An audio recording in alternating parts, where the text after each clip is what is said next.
Bismillahirrahmanirrahim. Assalamualaikum warahmatullahi ta'ala wabarakatuh. Alhamdulillahi rabbil alamin. Wassalatu wassalamu ala ashrafil anbiya wal mursalin wa ala alihi wa sahbihi ajma'in. Qala rabbi shrah li sadri wa yassir li amri wa hlul 'uqdatam min lisani yafqahu qawli. Subhanaka la ilma lana illa ma 'allamtana innaka antas samiul alim. Wa la hawla wa la quwwata illa billahil aliyyil azim. Alhamdulillah, syukur kita kehadrat Allah Subhanahu Wa Taala kerana kita masih lagi diberi ruang dan peluang untuk kita sama-sama meneruskan pembelajaran walaupun di alam maya, walaupun secara online, tapi alhamdulillah masih lagi kita dapat menuntut ilmu Allah Subhanahu Wa Taala. Dan pada kali ini kita nak berkongsi ataupun membincangkan berkaitan dengan tajuk daripada bab akidah untuk ulang kaji UPKK, yang mana tajuknya adalah sifat iradah. Sifat iradah iaitu salah satu di antara sifat-sifat Allah Subhanahu Wa Taala yang dipanggil dengan sifat iradah. Kita nak tahu apa yang dimaksudkan dengan sifat iradah, apa yang dalil nakli, dalil akli berkaitan dengan sifat iradah ni. Kita akan bincangkan satu persatu dalam video ni. Pengertian iradah. Pengertian iradah adalah berkehendak. Pengertian iradah adalah berkehendak. Berkehendak Allah Subhanahu Wa Taala itu. Macam mana? Allah berkehendak melakukan sesuatu tanpa sebarang paksaan. Allah berkehendak melakukan sesuatu tanpa sebarang paksaan. Tak ada siapa-siapa, tak ada kuasa lain, bukan malaikat ke manusia ke yang memaksa Allah Subhanahu Wa Taala itu melakukan sesuatu yang dia nak lakukan. Macam contohnya kita sebelum ni tak pernah dengar pun apa itu coronavirus. Tiba-tiba Allah datangkan makhluk dia ni yang bernama corona ni yang tak dapat dilihat dengan mata, tiba-tiba ada di sekeliling kita yang kita tak nampak. Itu hebatnya penciptaan Allah Subhanahu Wa Taala supaya kita ni lebih beringat, lebih hati-hati, supaya kita ni manusia ni sedar bahawasanya hanya Allah Maha Berkuasa. Kalau Allah tak angkat penyakit ni, tak ada siapa yang mampu untuk menghilangkan penyakit ini kecuali kehendak Allah Subhanahu Wa Taala sahaja. Kemudian hukum mempercayai Allah itu bersifat dengan iradah. Hukum mempercayai Allah bersifat dengan sifat iradah. Apa hukum dia? Hukumnya adalah wajib. Wajib bagi kita untuk percaya Allah itu bersifat dengan sifat iradah. Wajib bagi kita untuk percaya Allah itu bersifat dengan sifat berkehendak. Wajib kita percaya Allah itu nak buat sesuatu apa-apa sekalipun di atas muka dunia ni tanpa sebarang paksaan, suruhan ataupun paksaan daripada makhluk-makhluk yang lain. Itu semua kehendak Allah Subhanahu Wa Taala. Dia nak adakan sesuatu ataupun dia nak mentiadakan sesuatu, itu kehendak dia. Keterangan dia, tidak terjadi sesuatu melainkan dengan kehendaknya. Tidak akan terjadi sesuatu melainkan dengan kehendak Allah Subhanahu Wa Taala. Apa yang dikehendaki pasti jadi. Apa yang Allah nak jadikan pasti akan terjadi. Dalam surah Yasin tu ada kun fayakun. Kalau Allah nak jadikan sesuatu, dia kata kun je, mesti fayakun. Maka jadilah perkara tersebut. Sesuatu perkara yang Allah nak jadi itu pasti akan jadi. Dan yang tidak dikehendaki tidak akan terjadi. Apa yang Allah tak nak tak akan terjadi. Seterusnya, seperti Allah berkehendak menjadikan dunia ini dan menjadikan tiap-tiap sesuatu di dalam dunia. Kemudian Allah mengatur perjalanan dunia tidak menurut kehendak sesiapa. Okey, contohnya seperti Allah ni dia nak jadikan dunia ni tanpa ada paksaan daripada siapa-siapa pun. Itu kehendak dia jadikan dunia. Kemudian bila dah jadikan dunia, Allah jadikan tiap-tiap sesuatu yang ada di dunia. Yang berkaitan dengan langit, bumi dan sebagainya. Yang ada di dunia ni itu adalah kehendak Allah Subhanahu Wa Taala semuanya. Kemudian Allah mengatur perjalanan dunia, adanya siang dan malam, adanya matahari terbit dan terbenam, adanya putaran bulan terbit dan terbenam, kemudian apa lagi, kejadian hujan yang awak belajar dalam pelajaran sains tu, kondensasi tu, daripada air daripada laut kemudian diserap oleh cahaya matahari naik ke awan, awan menghimpunkan benih-benih hujan. Bila dah banyak benih tu maka turunlah hujan daripada awan tu, air daripada awan tu turun jadi hujan. Okey, sistem kondensasi yang ditemui dalam sains tu adalah Allah semua yang aturkan. Bukan kerja makhluk, bukan kerja manusia, bukan kerja kita. Dan tidak menurut kehendak sesiapa. Allah ni dia tak ikut kehendak sesiapa. Sebab dia Allah, dia yang satu. Dia tak ada terikat dengan siapa-siapa. Kalau kita mungkin nak buat sesuatu, mungkin ada terikat dengan siapa-siapa. Kan?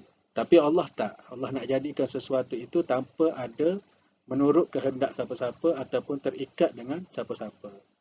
Okey, seterusnya dalil nakli iradah. Okey, nakli ni, dalil nakli maksudnya dalil yang kita boleh ambil daripada Al-Quran ataupun Sunnah. Okey, dan dalil nakli berkaitan dengan iradah ni adalah fa'alul lima yurid. Allah berfirman fa'alul lima yurid. Allah berkuasa melakukan apa-apa yang dikehendaki. Surah Al-Buruj ayat yang ke-16. Okay, dalam Al-Quran pun dah sebut Allah ni dia maha berkuasa, sangat berkuasa. Dia nak lakukan apa-apa pun atas kehendak dia. Ikut suka dia nak buat apa pun. Ikut kehendak dia. Okey, dalil akli berkaitan dengan iradah. Dalil akli iradah. Akli ni maksud dia akal. Dalil akal berkaitan dengan iradah. Yang pertama, Allah menciptakan semua makhluk tanpa dipaksa. Okay, kita yakin, akal kita fikir Allah yang cipta semua makhluk ni tanpa ada paksaan daripada siapa-siapa. Yang kedua, orang yang terpaksa melakukan sesuatu dikira lemah. Okay, kalau kita contohnya makhluk, kadang-kadang ada benda yang kita tak nak buat tapi orang paksa kita buat, lalu kita pun buat perkara tersebut, maka itu dikira lemah sebab kita terpaksa ataupun dipaksa.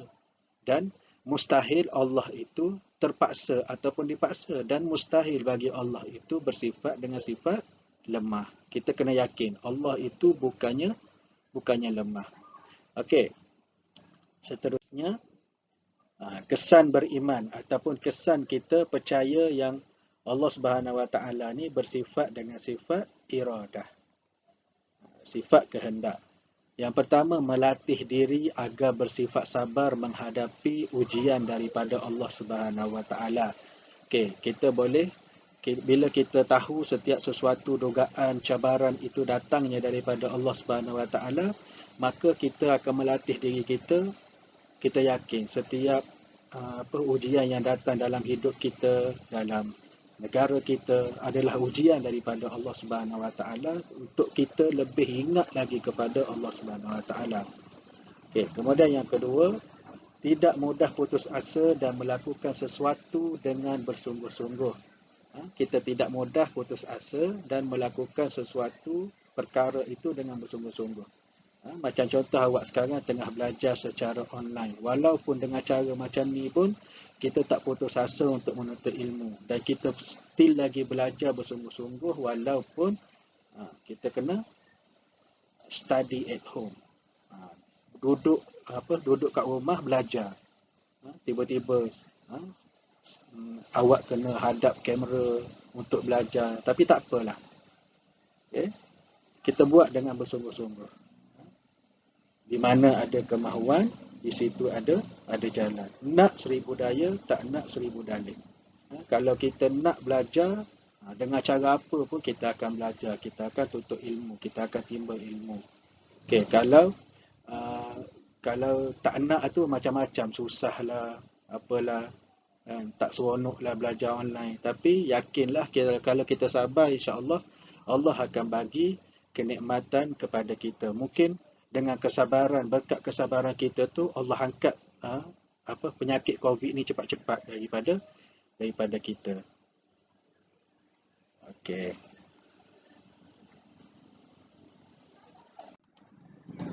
Okey, dan yang ketiga, kita kena redha dengan ketentuan darinya.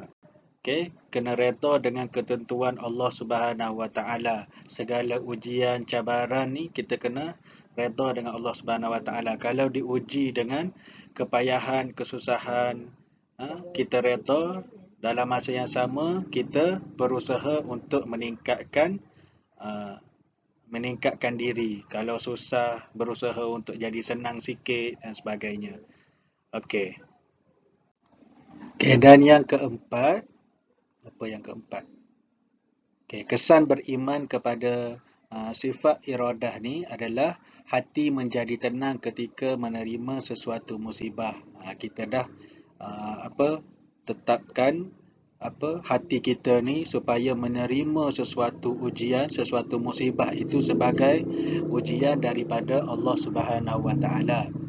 Okey, dan seterusnya, hikmah ataupun kita perlulah berdoa dan bertawakal atas setiap pekerjaan. Maksudnya kita kena doa, kita bertawakal kepada Allah atas setiap kehendak Allah yang Allah ciptakan tu. Yang Allah nak apa benda yang terjadi, kita kena berdoa. Katakanlah contohnya kita macam sekarang ni, musim COVID ni, kita kena berdoa supaya Allah angkat penyakit ni, dan kita bertawakal kepada Allah supaya cepat-cepat COVID-19 ni hilang daripada sekeliling kita, daripada negara kita. Allah sembuhkan semua orang yang sakit. Okey. Kemudian melatih manusia menjadi insan yang bertakwa. Okey. Dengan kita percaya bahawa Allah ini bersifat dengan sifat kehendak, sifat iradah, maka kita sebagai manusia akan menjadi insan yang bertakwa. Kita akan lebih takut kepada Allah. Bertakwa dekat sini dengan makna buat yang disuruh dan tinggalkan larangan Allah Subhanahu Wa Taala. Okey, dan yang ketiga, bersangka baik ataupun husnuzon atas ketetapan daripada Allah Subhanahu Wa Taala. Jangan kita sangka buruk dengan Allah Subhanahu Wa Taala. Setiap nikmat, kegembiraan yang kita dapat ataupun kekecewaan, kedukaan, sedih ke, happy ke kita ni adalah ketetapan daripada Allah Subhanahu Wa Taala. Kita kena sentiasa bersangka baik dengan apa yang Allah tentukan. Okey, tak boleh kita ucap syukur hanya pada ketika kita dapat nikmat sahaja. Bila dapat kesusahan sikit, musibah sikit, kita pun terus Allah tak sayang aku. Tak boleh cakap macam tu. Kita kena yakin, kena husnuzon, kena bersangka baik dengan Allah Subhanahu Wa Taala. Yakin di setiap musibah ada kenikmatan di penghujungnya. Okey. Okey, maka itulah daripada tajuk sifat iradah ni yang dapat kita kongsikan. Semoga video ini dapat membantu pelajar semua untuk memahami tajuk ni dengan lebih mudah harapannya, dan saya minta maaf andai ada kesalahan daripada sudut pertuturan saya ke apa ke. Semoga dengan adanya video ni dapat memberi manfaat untuk kita semua, untuk diri saya sendiri dan untuk anda semua. Wallahu a'lam bissawab. Assalamualaikum warahmatullahi wabarakatuh.